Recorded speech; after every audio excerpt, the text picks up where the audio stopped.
আজ প্রায় ১৭ মাস হয়ে গেছে গণঅভ্যুত্থানের পর থেকে এবং গ্রামে বা তৃণমূলে এটা অলরেডি সামাজিকভাবে মিটমাট হয়ে গেছে বা reconciliation হয়ে গেছে যে আওয়ামী লীগের লোকজন আপনার সামাজিক বিভিন্ন অনুষ্ঠান আ আয়োজনে আপনার শরিক হচ্ছে।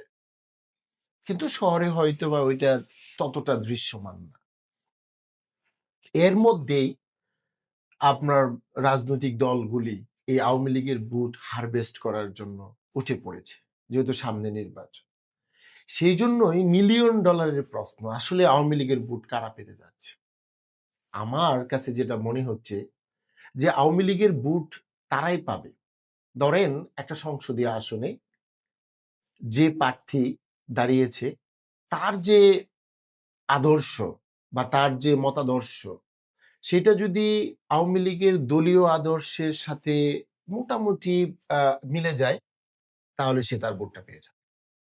আর আরেকটা বিষয় যে ওই প্রার্থীর সাথে লোকাল যে আওয়ামী লীগের আ আপনার কর্মী, সমর্থক অথবা আপনার নীরব ভোটার আছে, তাদের সাথে তাদের কি কানেকশন? মানে লিঙ্কেজটা কিরকম? ব্যাকওয়ার্ড লিঙ্কেজটা কিরকম? যার লিঙ্কেজটা খুব ভালো থাকবে, সে ডেফিনিটলি ওই ভোটগুলা পেয়েছে। এখন একটা বিষয়, আপনারা সবাই জানেন ২০২৪ সালের ৫ই আগস্ট যে ছাত্র জনতার যে গণঅভ্যুত্থান, এই গণঅভ্যুত্থানের ফলে আপনার যে পট পরিবর্তন হয়েছে, সেই পট পরিবর্তনের পরে ওই প্রার্থী বা প্রার্থীর কর্মীর দ্বারা আওয়ামী লীগের কর্মী, সমর্থক এবং নীরব যে ভোটার আছে তারা কি পরিমাণ আপনার ক্ষতিগ্রস্ত হয়েছে? তাদের ব্যবসা, বাণিজ্য, তারপরে হাট-মাঠ, কাঠ দখলের ব্যাপার বা তাদের উপর কিরকম আপনার মামলা হয়েছে, হামলা হয়েছে অথবা আপনার এই কিরকম ভূমিকা ছিল প্রার্থীর এই আ ৫ই আগস্টে?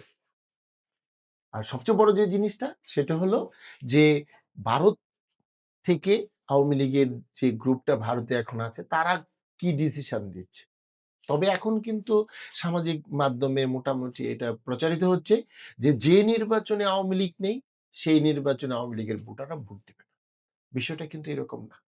কারণ নীরব যে ভোটাররা আছে তারা ঠিকই ভোট কেন্দ্রে যাবে এবং তারা তাদের পছন্দের প্রার্থীকে ভোটটা দিয়ে আসবে। আর আরেকটা বিষয় আপনাকে মনে রাখতে হবে সেটা হলো যে এখন প্রার্থীরা কিন্তু অলরেডি বিভিন্ন সংসদীয় আসনে বলছে যে, "আপনারা আমাদের দলে যোগ দেন। আমরা আপনাদের সমস্ত ধরনের নিরাপত্তা দেব। আপনাদের জেলখানা বলেন, হামলা, মামলা, ব্যবসা-বাণিজ্য, চাকরি সমস্ত কিছুর গ্যারান্টি আমরা দেব। আপনাদের বিরুদ্ধে যদি কোন মামলা হয়ে থাকে সেই মামলার উইথড্র আমরা করে থাকব।" তো এই যে কানেকশনটা প্রার্থীর সাথে আপনার আওয়ামী লীগের কর্মী, সমর্থক এবং নীরব ভোটারের যে কানেকশনটা, এই কানেকশন বা কেমিস্ট্রির উপরে ডিপেন্ড করবে সে কিরকম ভোট আপনার আ হারভেস্ট করতে পারবে। আপনারা আমার কথা শোনার জন্য সবাইকে ধন্যবাদ। আপনাদের জন্য শুভকামনা রইল। ধন্যবাদ।